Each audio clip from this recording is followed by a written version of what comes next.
May pagkakataon na naman nga sanang maipanalo ng Golden State Warriors ang kanilang game laban sa Philadelphia 76ers matapos silang makapag-comeback at makalamang pa ng 4 points sa huling minuto ng fourth quarter. Ngunit sa kasamaang palad, isa na naman ngang heartbreak ang nangyari sa team na ito matapos silang matalo at mag-choke 99-98 nang maipasok ni VJ Edgecombe ang game-winning putback nito at masupalpal naman ni Tyrese Maxey ang game-winning layup sana ni Anthony Melton sa huling segundo. Pero sa kabila ng pagkatalong muli ng Golden State, marami pa rin ang natuwa ng mga fans. Gayong unti-unti nang nare-realize ni Steve Kerr ang kanyang mga maling desisyon noon matapos nitong ibang kuna si Brandon Podziemski sa fourth quarter na siyang dahilan bakit nagawa nilang makapag-comeback. Simula nang tanggalin si Podziemski sa lineup at rotation, mas naging maganda ang flow ng opensa. Hindi na nga sila nakakagawa pa ng walang kwentang turnover at mas nagiging malinis ang kanilang depensa, which is maganda para sa kupunan.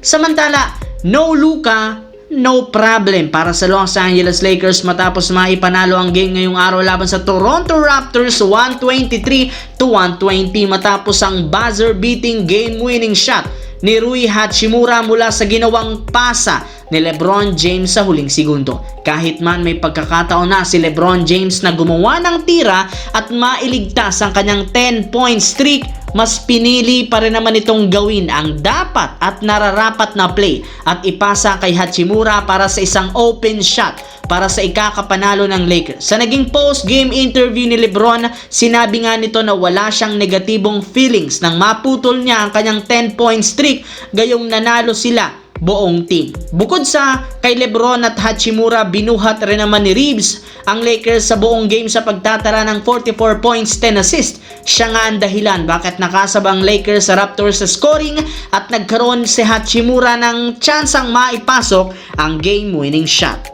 Samantala, sa kabila ng pagkapanalo kahapon ng Clippers, nananatili pa rin sila sa ibaba ng Western Conference. Sa madaling salita, hindi pa rin naman maganda ang kalagayan ng team ngayon at may posibilidad na hindi sila makapasok sa playoffs at maging sa play-in tournament. Napakaliit ng tsansang manalo ng kampyonato at lahat ng hindi magagandang nangyari ngayon sa Clippers dahil lamang sa mga ginawa noon ng prangkisa simula nang i-trade nila noon si Blake Griffin na sinundan ng pag-trade kay Shai Gilgeous-Alexander at higit sa lahat ang 2 beses na pagtanggal at ang pag-tridor nila kay Chris Paul. Alam naman nga ninyo, gusto sana ni Griffin at Chris Paul na magretiro bilang isang Clipper, ngunit hindi ito pinayagan ng prangkisa. Kaya dahil sa maling desisyon ng team na ito at prangkisa, eto, kinakarma na nga sila. Well, kung napansin nga ninyo, bagamat parating nagiging contender ang team na ito kada season, hindi pa rin naman sila umaabot sa NBA Finals at palagi silang maagang nahuhulog sa Western Conference Playoffs, which is hindi maganda para sa kanilang record.